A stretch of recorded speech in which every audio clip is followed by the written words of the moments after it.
Hello and welcome to the channel. My name is Carlos D. I'm an artist from Los Angeles, California. In this video, you're going to see me at the drawing table creating some art. The video is not intended to be instructional, but informative and entertaining. If you learn something from the video, then that's awesome. Joining me today for a casual conversation is my friend Octavio. We share a great love for music, especially live music, and that'll be our topic for today. Octavio, thanks for taking the time to hang out today, brother. Yeah, of course, man. Pleasure. Cool, dude. So, if at all you have any questions about like what I'm doing or anything on the video, you can go ahead and ask. But personally, man, I just kind of want to get into the topic, dude. Yeah. Like I had mentioned to you, man. Today, I want to talk about the Volta, one of our favorite bands, and I know I've heard the story many times, dude, but for posterity, you know, to share with the audience. How did you become aware of the Volta? Damn, dude. Honestly, I think it might have been one of those sample tracks on a magazine, because I used to really be into magazines.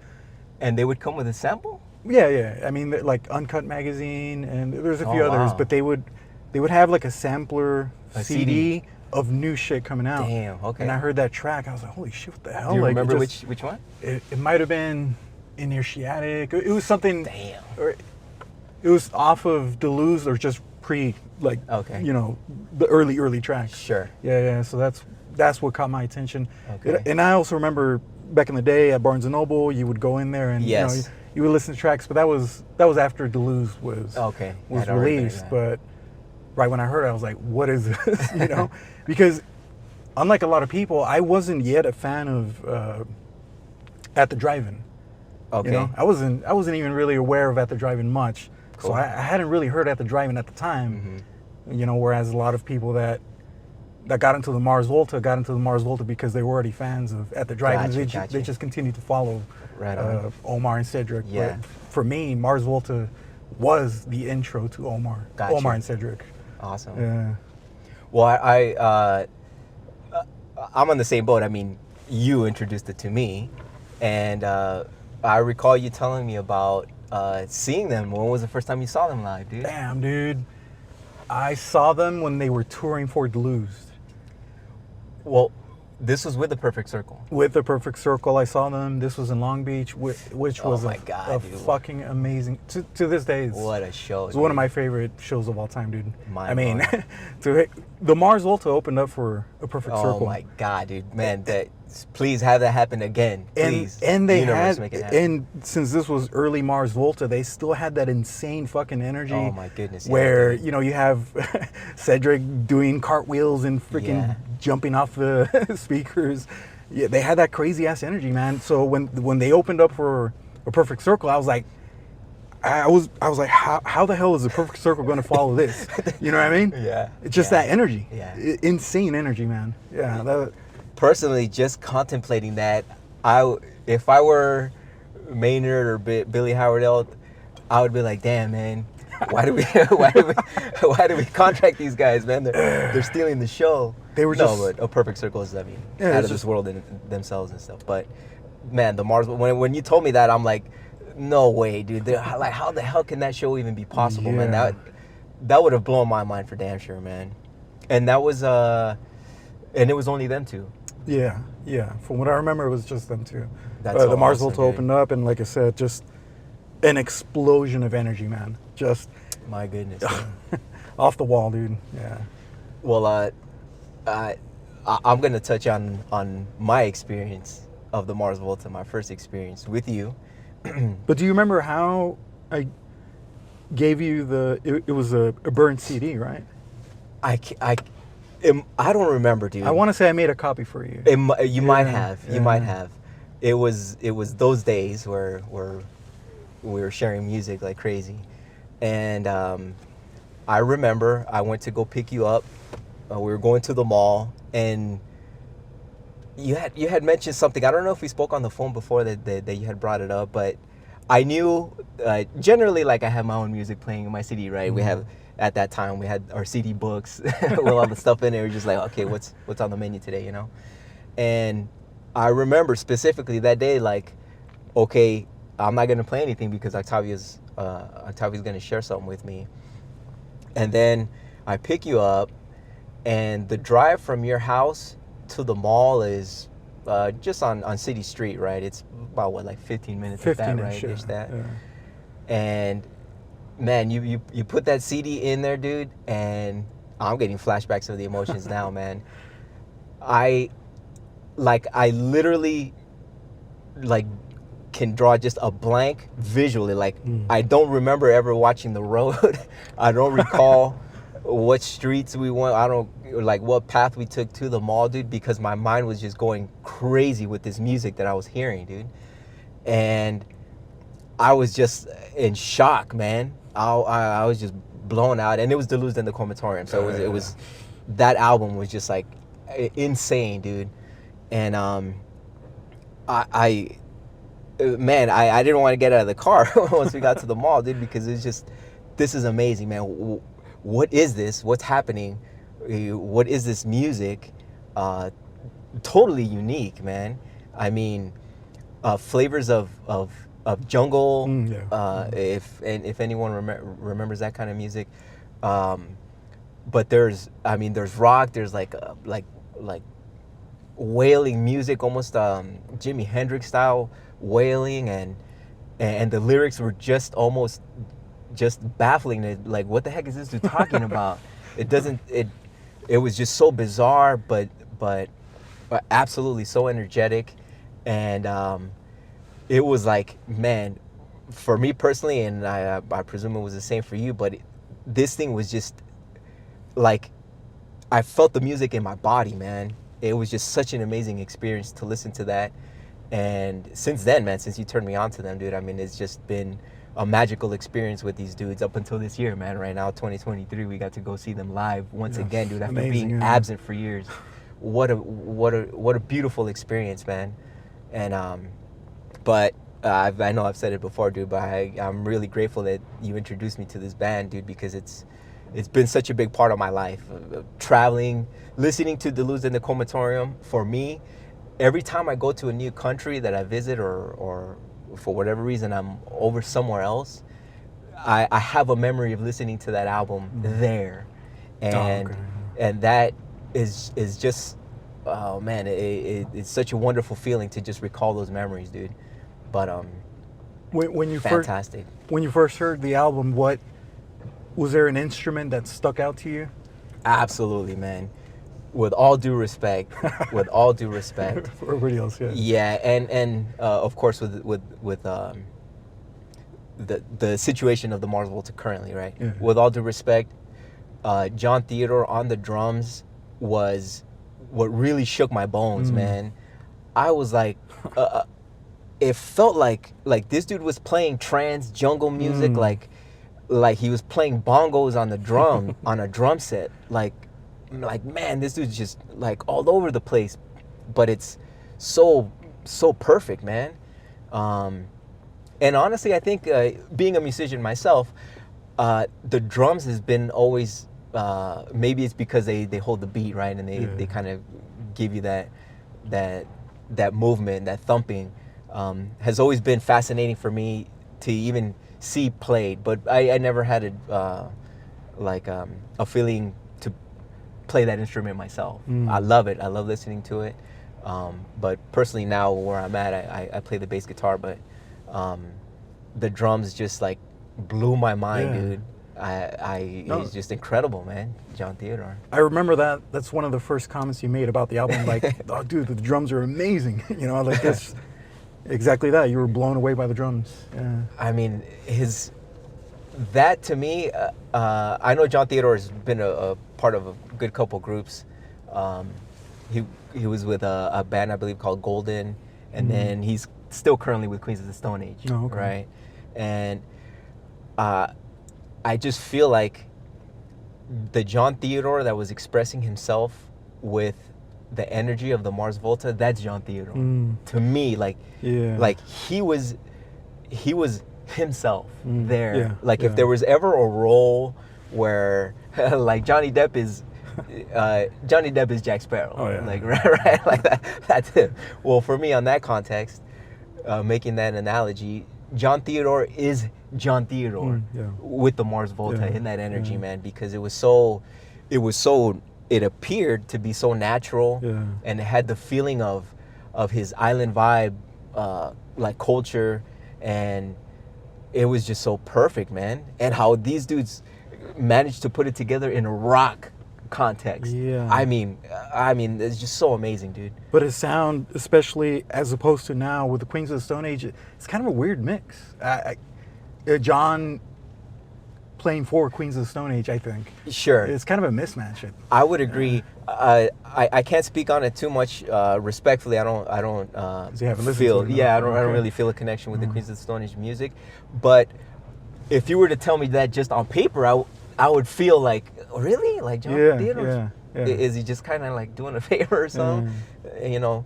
But I would agree with you on that. That if it seems like an unfitting role, but it seems like two very different energies for me. I agree. The energy of the Queens of the Stone Age, yes, sir, and the energy that John Theodore had, especially with Deluged. Mm-hmm. Yeah.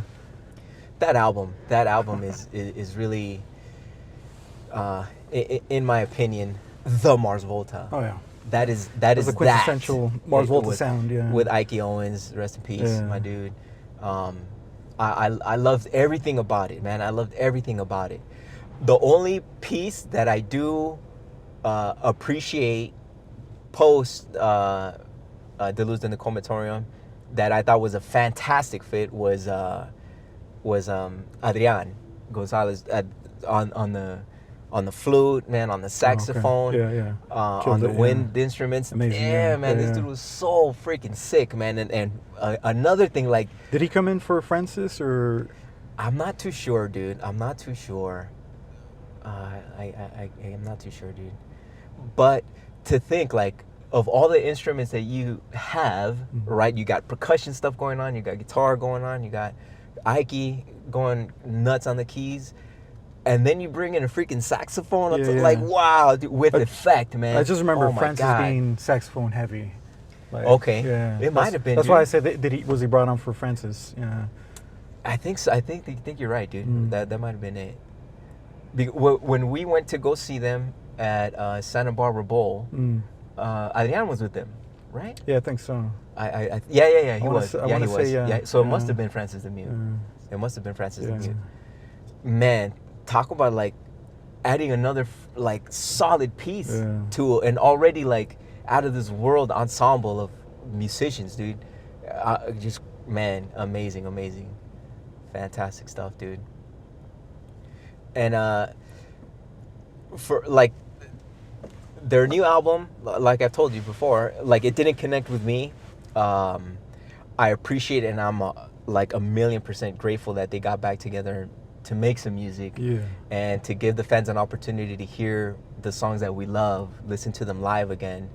I mean, first of all, I feel like artists don't owe anything to fans when making a new album. Yeah. That's just my point of view, my perspective.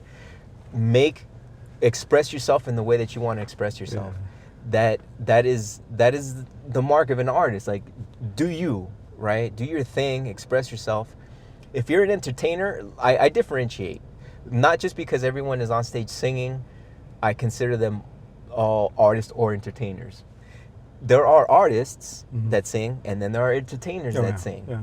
Kanye's an entertainer. Perfect example, dude. And cool, man. A lot of his music is really, really good. You know, on how he is as a person. I mean, that's none of my business. But on the topic of being an artist versus an entertainer, the Mars Volta, to me, these guys fall under the category of artists. They're artists. They're like, they have something to express, and this is the way they do it. Just like myself, right? I want to express my ideas. I do them through my artwork. For the time, you know, I do intend to do music, but when it comes down to making an album, I feel like do whatever you want to do. when it comes down to touring, I feel like that has to be fan centric. Like, if you were to take a poll, if we have a North America tour coming, what songs do you guys want to hear? I think that's the moment that you owe the fans something, because even if a fan didn't purchase your newest album, but they love your old stuff, and I'm being like mad specific, I'm being real specific with the Mars Volta, and I love these guys to death, man. And please keep making more music. If you find joy in doing that, Omar, Cedric, you guys please keep making more music. But I feel like a tour, allowing the fans into your space, I think it's almost like asking someone, hey, what's your favorite dish, so that I can make it when you come over for dinner. You know, I'm thinking about you.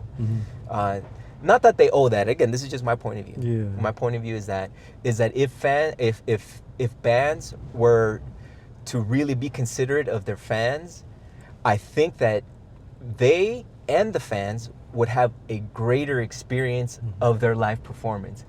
Because when those songs come around that are not like the popular ones, right, or the ones that are fan favorites, you feel that absence of energy. Like the energy is sucked out of the room. It feels that way, and you can prevent that, and you can show your gratitude to the fans for showing you some love, right? Whether they purchased all your stuff or just the fact that they purchased a ticket to be there at the show. I think if you were to ask the fans, what songs do you guys want to hear, and out of that, compile a good scheme of how to mask the songs so that, you know, your anticipation is just right at the right moment, and then bam, you hit them with the intro, you know, you hit them with the song, and then the energy would just blow everybody out of their experience. And I feel like that would be real it would be really appreciated, of course, by the fans, because now we're involved, right? Now we're like, man, they're considering what I want, and more than likely, right, you take a poll, you're gonna get an average. You're gonna get an average of what songs are okay. Hey, man, we need to put these songs in there, and I totally respect that.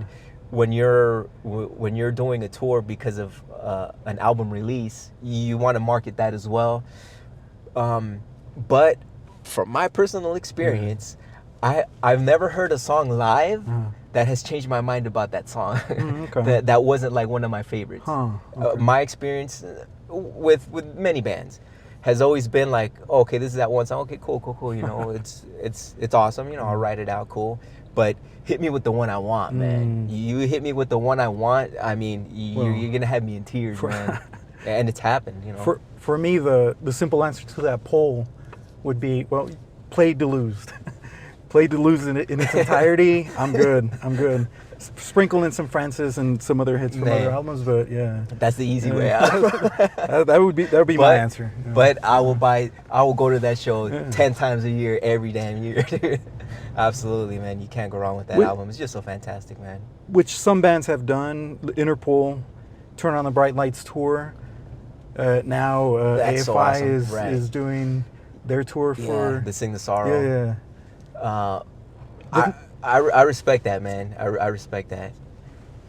The thing is, of course, the Mars Volta now, they could do a Deluged, some kind of anniversary tour, which would be coming up, a 20th anniversary. Ooh. The only thing is... Speak it into existence, bro. Yeah. Speak it into existence. Although, of course, it wouldn't be exactly the same, obviously, because the components that made that album or that toured for that album are no longer there. Yes. So it's, you know, unfortunately, Ike is the no moment. longer with. Well, let's speak that into existence. Well, let's say, just for the fact that Ike is no longer with us. Absolutely. And you were speaking earlier as to, you know, John Theodore with the Mars Volta. I think Ike's sound also. Ike's sound on the keys with the Mars Volta was just next level shit, dude. That was Ike Owens. Just the energy, man. Just the energy that came out of his sound with the Mars Volta, dude. Yes. And I sent you that clip not so long ago of old school clip, dude. Like I want to say right when Duluth was about to be released. Yeah. Because Alderete wasn't with the band yet. That's right. That's right. But Ike was like fucking Yes. amazing on the keys, dude. Dude, when I saw that you said that, man, that made me feel emotional because seeing Ike, right, of course, coming to the realization, you know, he's not here no more, right? But like, I am having an amazing life experience. Where my state of consciousness is now, I get emotional about the things that were awesome to me at a certain point in my life, and now to be in this state of consciousness that I'm in, it's incomprehensible for me to be able to explain what it feels like to be in such a state of consciousness and love the things that I've loved, but love them the way I can love them now because of where my mind is. Sure, yeah. That's why I get emotional, dude, because the whole journey that I'm on, everything that's happening and that has happened, it's an extra, it's like an extra ecstasy on top of something being amazing. And seeing that footage was just like, again, like I've told you before, man, I feel like I manifested these guys getting back together and making another tour, and I got the opportunity to see them live and then listen to those badass songs that I love. See the Omar and Cedric play live again as the Mars Volta. Experiencing these things once again, but now, because it's different, man, right? Every day you're a different human, and hopefully you get to experience something today that was awesome yesterday, but it's even greater today. Like, man, how awesome what word surpasses awesome? What word surpasses amazing? I wish I could find a word. Some kind of alien word. It must be, dude.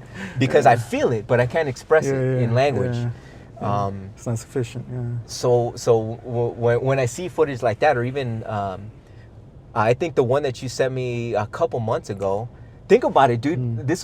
We were talking about this before we knew the Mars Volta got back. I remember you sent me just like a refresher, right? Which one? I want to say they did this thing where they had a Grant Park. They had some kind of installation there, an art installation. Was it that or? No. You sent me the video. Remember? Video of Big Day. Oh yeah, dude. That is a classic fucking. Dude. You resent that one to me before early in last year, right? Early in 2020. What are we now? Duluth, their touring, and the Big Day Out footage. Dude, I was doing something. I was caught up in doing some art, and you sent me that text, and I'm like, okay, cool. You know, like when I took a break, I think I probably got something to eat, and I took a break. I sat through the damn whole video, man. I couldn't stop watching that video, dude, because I was just so caught up in, like, man, when these guys were on, when they were, at that era, that specific group, like you said, to include Ike, to include John, Alderete on the bass, man. It was just, it felt like you were, at least for me, man, it felt like I was a part of that experience where these guys are going wild and crazy like that because they're feeding off of my energy too. And it's an old ass video, but in that moment I felt that, dude. I want to say that was 2003 or 4. Okay. But yeah, they were still on that Duluth energy, man, dude. when they were touring then. How amazing. The Big Day Out footage of the Mars Volta, amazing. Yeah, audience, if you want to see the Mars Volta at an amazing level of energy, that's the one to YouTube. Fantastic, awesome show, man. But even this one, we saw them recently. I thought it was. So my experience of this show, the one we recently saw, October, right? Late October. Yeah, late October. Yeah. Here at the Hollywood Palladium. I was at the top deck, seeing them at an angle, but as soon as I hear, man, the first riffs, getting prepared, I was just I got caught up in the moment again of thinking to myself, this is so amazing. The Mars Volta did not exist up until a couple of months ago, man. And here I am in this amazing experience, and I get to hear these songs live again. It's not just seeing Cedric and Omar, because we went to go see them at the drive-in. Yeah. I did not see them as Antimask. Yeah, I did I not saw see them. Okay. Yeah. But experiencing these songs again, that energy was just so amazing, man. I got emotional, and I because of the experiences that I was having, man. I did not ever, after the breakup of the Mars Volta, thought that I would ever hear these songs live again, man. And a live experience is such a beautiful thing, man, for music. And so all this awareness, an awareness that I feel like I manifested this, the awareness that I thought that I would never experience this, the awareness that everything is so amazing around me regardless. We're standing on a rock, floating in the middle of outer space, dude, going who the heck knows where. A little speck, yeah. I mean, that in itself is amazing. Yeah. But I'm at a Mars Volta show listening to the songs that I love. It's overwhelming. And man, just a beautiful experience, dude. So I'm grateful, man. I'm grateful. Thank you, Omar. Thank you, Cedric. Thank you, everybody that played, all the instrument players. You guys did a beautiful job. It was a beautiful show. I loved it. Thank you so much. And please keep going. If you find it enjoyable, please keep going. And I'm super grateful for the set list that they played. Awesome. It's just awesome. basically all the hits, I want to say. Essentially all the hits. That's the way to treat your fans, dude. That was beautiful, man. That was beautiful. I didn't get to stick around for the whole show. I had things to do Monday morning, but for the amount of songs that I got to experience, I could not be more satisfied, man. So you said awesome. You said the basis was the same basis from pre-Deleuze or leading up to Deleuze? I believe that it's the bass player, the female that played on Tremulant. On Tremulant. Yeah. And I didn't do much research on it, but when you sent me that message, looking at the video and from her vibes, I think it was because I'm like such a student of music, dude, and listening. I feel like I can, like, I'll tear it up in trivia, man. And if somebody played like a musical instrument and be like, what bass player is this or whatever, I feel like I'd be a good 80% accurate. Well, when I was listening to the first track from their new album, which was it? Chemical Love? No, that was their second one, I think. The first one, I'm forgetting the name, but it's the one where they're in, I think, Puerto Rico. The video set in Puerto Rico, yeah. Very cool, man. I love I haven't seen a music video in so long. To see a music video that was, literally directed. It was directed by Omar. It was refreshing. It was refreshing to see an artistic expression of a song that had to do like something very relevant to the video. Yeah. So I thought that was cool. That was really cool.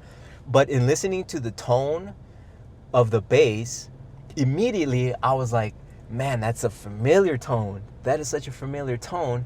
And it sounded to me like the bass voice of the bass player from Tremulant. Oh, okay. So that's where I first started to make that connection. And I'm like, that sounds very, very familiar. And if that's the case, I was like, that's awesome. That's awesome that they got her to come back and join them in this reunion, even for them too, right? For Omar and Cedric, a reunion for them too. But just to bring her along too, to kind of show her love, because that album was badass too, man. 3 songs of kick-ass music. Oh my goodness. Post at the drive-in. That was their first little. Yeah. My goodness, man! What a badass CD, dude. Badass EP. The drummer for this tour. Do you know the trajectory for that drummer? Or I do not. I know nothing about that drummer. Okay. In fact, I didn't even know it was a woman. Right.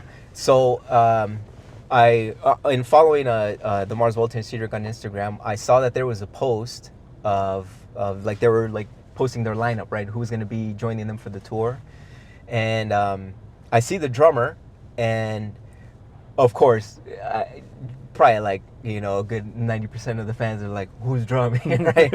Who's drumming? And so I'm like, "Oh, let me check this person out too." I myself didn't know that it was a female, and I'm like, "Well, let me check it out." And I see her Instagram, and on there she's got like some short videos of music of her just playing along with like she'll lay down some backing track, either on the keys or something, and then she'll just drum to it. And I was like, damn, man, she's pretty funky, dude. I'm like, it made me feel like I could definitely see her, joining the Mars Volta and being a good fit for that. So I was like, that's cool. I'm like, that looks cool. Like, okay, cool. I dig it. And then seeing her play live, I thought she did a fantastic job, man. It was a good fit. And overall, I enjoyed the way the musicians played their role and their instrument in this show. I felt it was appropriate. Of course, there's no replacing, right, the original personnel. When he introduced her, he introduced her as from Berlin, Germany, right? Yes. Yeah. So I don't know if she's a part of a band or if she does her own thing out there, but I did see that her hometown was Berlin, Germany. Oh, okay. Yeah. So even that's like, damn, that's freaking awesome, dude. Like, these guys are really reaching out globally to, I mean, dude, man, especially for a fan of the Mars Volta, for you to be able to join the Mars Volta on a tour, oh my goodness, dude. And they've gone through how many drummers now? I mean, man, handful. Yeah. And for the, let's say, a hypothetical Deluged anniversary tour, do you see John Theodore contemplating coming back, or Omar contemplating bringing him back? I'm going to imagine right here, right now, in my imagination, I see John Theodore at the drums. I see John Theodore at the drums. I see John Theodore at the drums, playing with the Mars Volta, playing with Omar, playing with Cedric. I see John Theodore playing at the drums on stage, dude. That would be amazing. I think. I did see the interview that you sent me. That they did on the Gentleman's Podcast, right? That Zane Lowe, I think. Okay. Apple Music Podcast. Okay. It's with Zane Lowe. Okay, very cool. So I did see that, and I really love that they touched up on the Metallica documentary. Have you seen that? No, I haven't seen it. Oh my goodness, dude! Watch it, and realize that at that time, you no one knew anything about any. Everyone thinks like rock star, sex, drugs, and rock and roll. Okay, they go through their ups and downs, but whatever. They let it out on stage anyway. Man, that Metallica documentary really brought out like the real world, MTV, like reality of what it is to be them. I don't know. In a mega group, dude. I mean, Metallica. Oh my goodness, right? I mean, so maybe not every band goes through this, right? I mean, each rock star career is their own individual experience. However, because of their willingness to open themselves up and be this vulnerable to the public, was amazing, man. Because I never knew any. Again, for me, I'm thinking like it must be the most amazing thing to just tour and go play here and tour, right? Play here, tour, record an album, tour. But when you're young, especially, right? It's not like you don't go to Rockstar College and then you get your degree and you have an idea of maybe what to expect, right? Yeah, you're just kind of thrust into that world. Yeah. Nobody prepares you for rock stardom in your early 20s, man. I mean, and it breaks a lot of people. Yeah. I see that now, and I have a greater respect for persons that are able to survive that part of their lives. Well, that's part of why Cedric and Omar called it quits at the drive-in. And I never knew that, dude. I never knew that, man. And they talked about that a little bit. Yeah. And so when I say I see John Theodore at the drums, I say that with the open-mindedness that I feel like I got a sense of extreme maturity from listening to Omar and Cedric in that interview. Oh, yeah. Mm-hmm. I feel like even when they touched up on doing that the drive-in again, but some bridges were just too badly burnt. I totally respect that. But just the fact that they gave it a shot, just the fact that they did that they were able to like humble themselves just enough to let's give it a shot, you know. I think that shows a great level of maturity on their part, and if they can expand even greater in their consciousness to realize that everything is exactly as it should be. This is my philosophy. This is my way that I see reality and existence now. Everything is exactly as it should be. Just because things happen the way they happened in the past, and I mean this 100%, it means nothing. The past means nothing. True.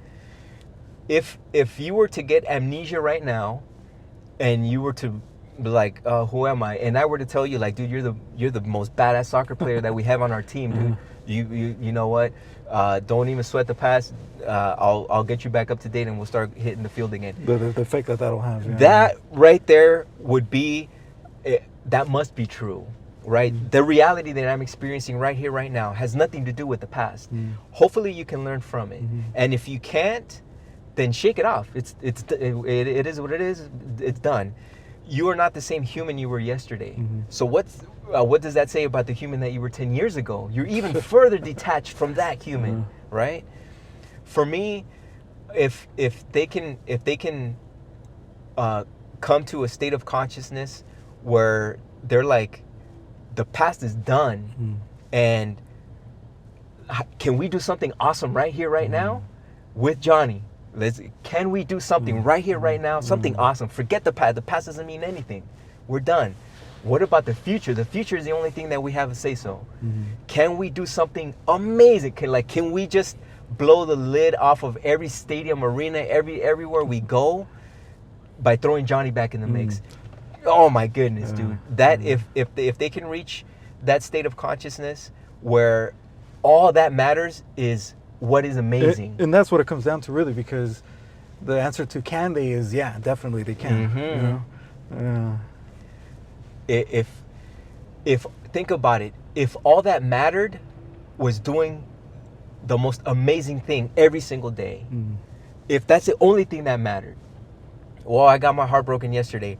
Okay, well, how can I have the most amazing experience right here, right now? I don't care about that anymore. That yesterday thing doesn't matter to me anymore. What can I do right here, right now that can make this experience awesome? Well, I'm going to go swimming. I'm going to go on a bike ride. All of a sudden, things are more awesome than they were 5 minutes ago. So if one can get to that state of consciousness where the only thing that matters is making right now awesome, I think the world would just be a more amazing place for everyone, dude. In general, man, the energy that you project and radiate, it's infectious. You know, it rubs off on people. And I would be so grateful, man. I would be so grateful. That would be awesome. Well, somewhat related to that, back to the Metallica documentary, which I did not see. Okay. He did mention that they had a life coach, right? Yes, dude. It was interesting, and I think I feel like Metallica, the members that had their say-so in that, that showed a great level of maturity as well, right? Yeah. To bring on, to bring on somebody to tell you all the dumb things that you do. That's a huge hit to the ego, man, especially for rock stars. Dude. That's why that is so valuable, man. That documentary is so valuable. I think it's called Some Kind of Monster. Okay. It's so valuable because these amazing artists, musicians, not only provided some awesome music, But an even greater life lesson to any human out there that thinks themselves bigger than the next, right? To humble yourself and really examine, am I having a good life experience? Yes. But am I being an ass about it? Reevaluate, take a step back. And these guys, by bringing on this life coach, really, again, they're allowing themselves to be extremely vulnerable, right? And say, I don't like this about you. I don't like this about you. Okay, cool. You're next. Well, I don't like this about you. I don't like this about you. And be honest and for the person's taking the criticism to understand. Let them let it out. Allow them that opportunity to get out whatever they have to say, and examine whether or not is there any validity in their position, right? I do feel like as the documentary progresses that the life coach got a little too comfortable. He got a little too comfortable, and that to me was kind of like, was he like becoming a friend in his mind with the guys instead of say a professional helping him out, or what I think so. I think that he forgot that he was a professional. Like that boundary, he started to kind of like erase it a little bit. When had he just maintained like, I'm here for you if you guys need me, rather than interject himself into the process of even their artistic process, right? So it was a bit odd, like what is this guy doing? But either way, in the end, it was a net positive though for them, right? Absolutely, dude. Absolutely, man. At least as far as I know, right? As far as the documentary. As far as we can discern, And even to this day, you haven't heard anything negative as far as their personal lives, going in a bad direction or whatever.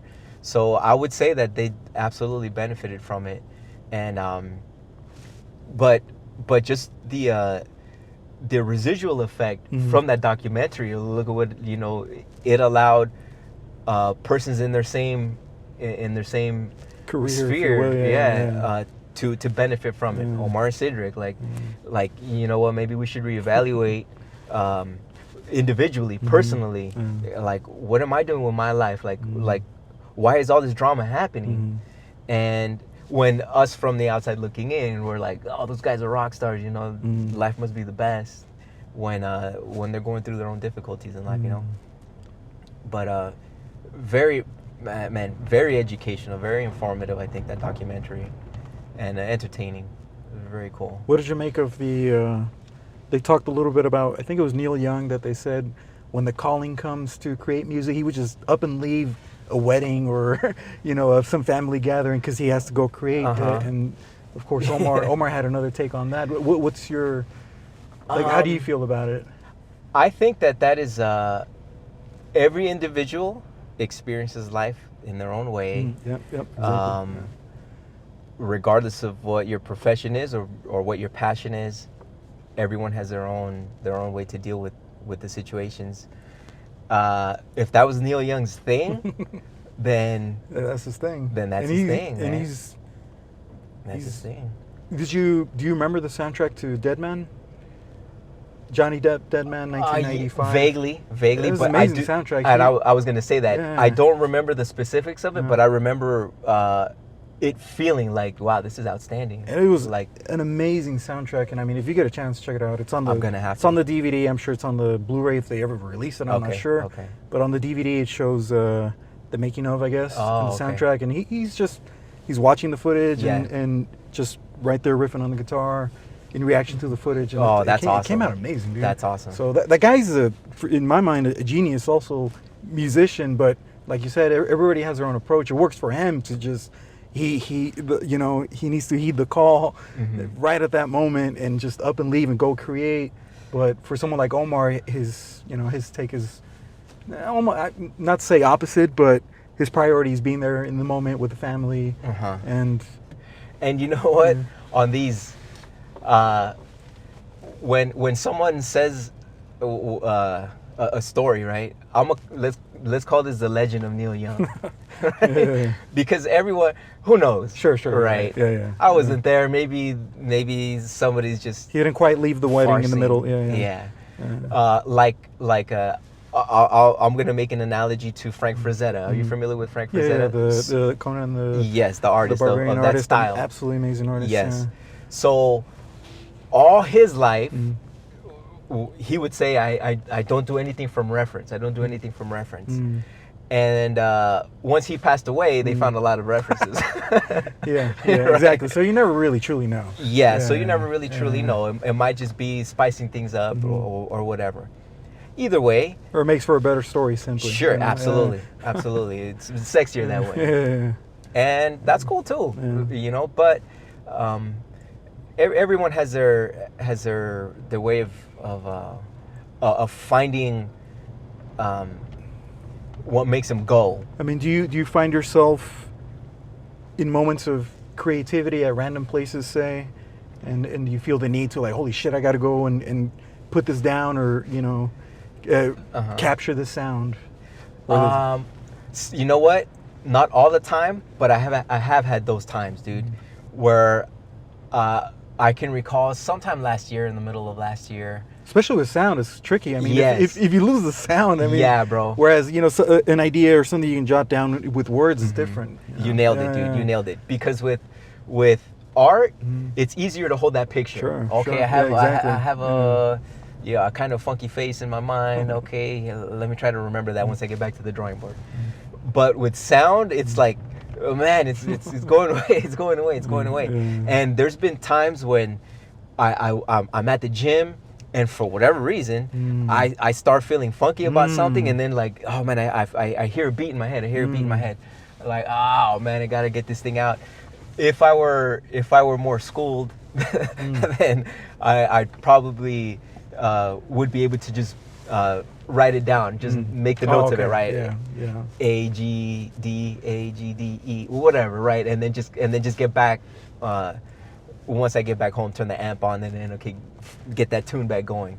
But I've lost some ideas that way, man. I'm just like, oh my goodness, that damn beat's not in my head anymore, and I lose it. And something about the gym, or just being active, running or working out, it lends itself to, like, a creative ass mind, huh? Like, things come to you. Yeah.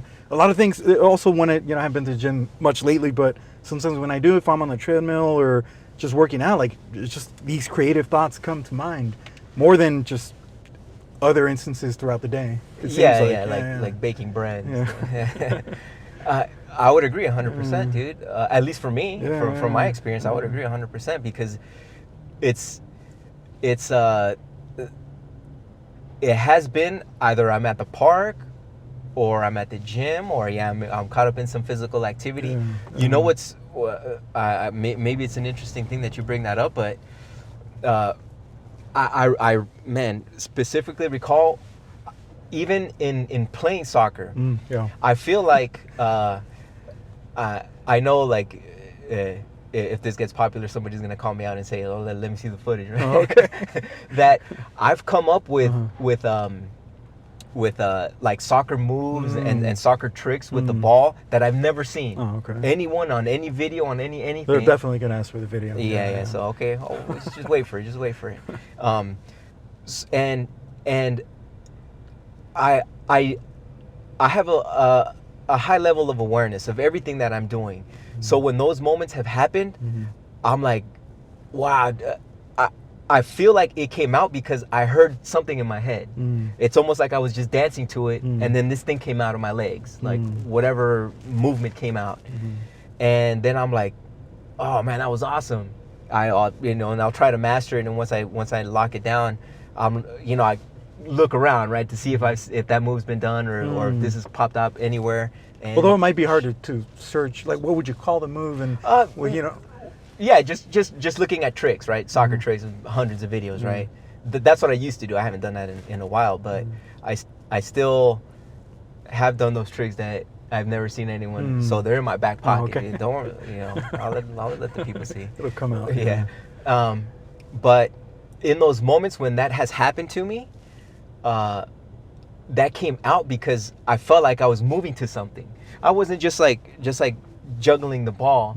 In my head, I heard something, and I'm just like dancing to it.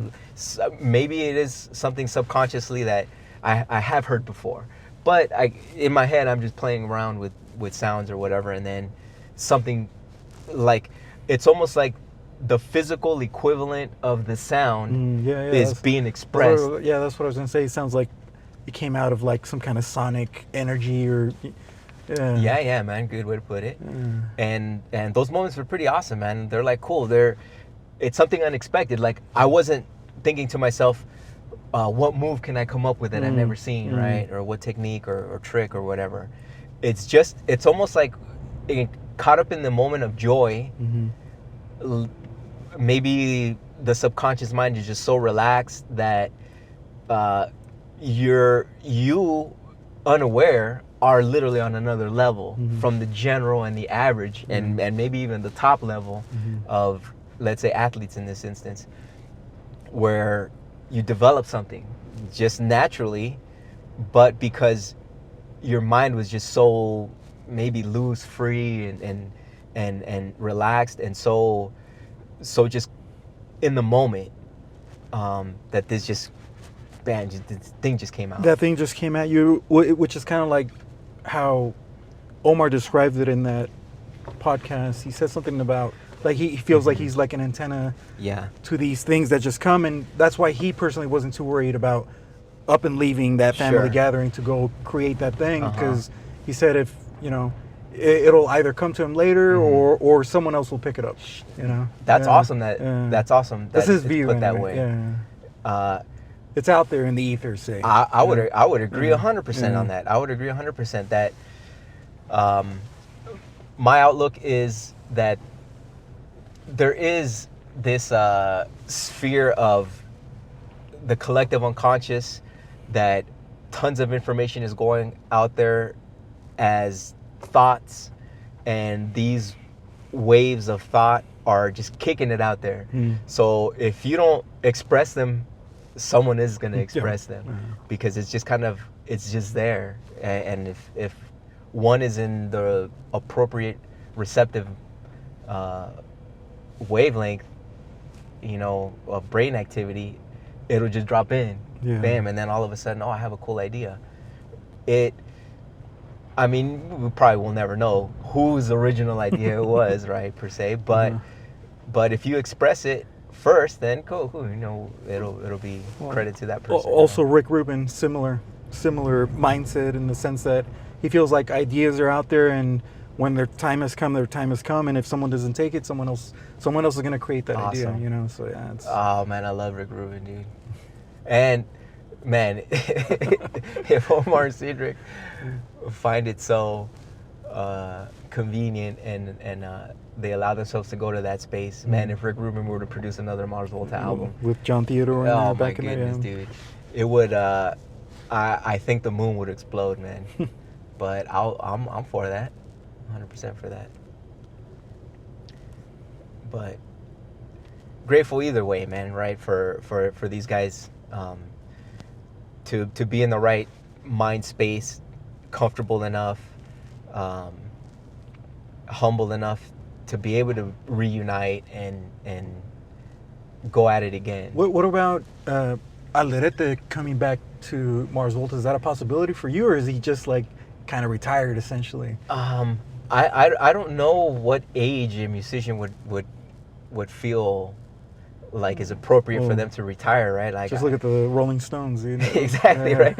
I don't know. I believe that... I only said that because you mentioned he'd been involved in an accident, and he's kind of up there in age also. I believe he was, I believe hearing something that he was involved in a car accident, and I think he suffered an injury to his playing arm, and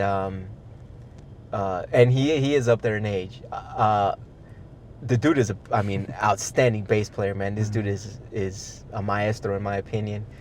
And I mentioned to you before, there's these old videos, dude, of him in the 70s or 80s, where he's the spandex hair. Yeah, dude.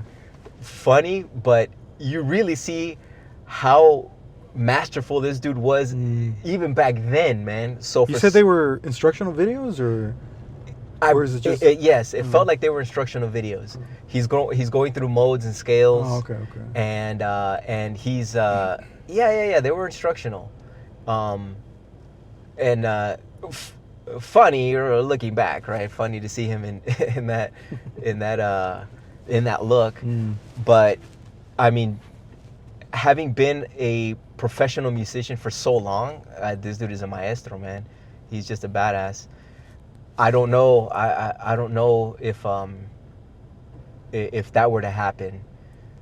Because he's not active with anybody right now, is he? I don't think so. I know that for a while, years ago, man. I haven't seen this channel for a while. There was a YouTube channel called Pedals and Effects, pedalsandeffects.com, or the channel was just Pedals and Effects, and it was Juan Alderete with another I forgot the guy's name, but the other gentleman was a guitar player, and they would just, it was literally that they would just go through pedals and effects, and I mean, just, hey, check this one out, this is what this one does, and they like go through a whole setup, and then they run it through a bass, they run it through a bass amp, a guitar amp, and they do all this other stuff.